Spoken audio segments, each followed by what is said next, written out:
கர்த்தருடைய பரிசுத்த நாமம் மகிமைப்படுவதாக. தேற்றிடும் ஔஷதத்தின் மூலமாய் கர்த்தர் மிகவும் அருமையான வார்த்தையை நம்ம கொடுத்திருக்கிறார். உபாகமத்தின் புஸ்தகம் 8வது அதிகாரம் 4வது வசனம். இந்த 40 வருஷமும் உன்மேல் இருந்த வஸ்திரம் பழையதாய் போகவும் இல்லை, உன் கால் வீங்கவும் இல்லை. இஸ்ரவேல் ஜனங்களை அதிகமாய் நேசித்த தேவன் அவர்களை எப்படியா பாதுகாத்தார் சொல்லி இந்த வார்த்தையில நம்ம பார்க்கிறோம்.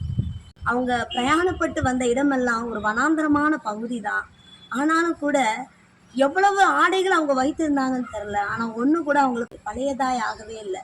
காலில் எந்த பலவீனங்களும் வரவில்லையா.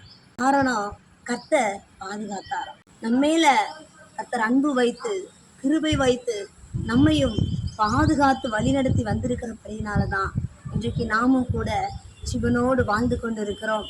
உங்களையும் என்னையும் நேசிக்கிற தேவன் எந்த பலவீனமும் இல்லாதபடி நம்மை தொடர்ந்து ஆசீர்வதித்து வழிநடத்துவார். God bless you all.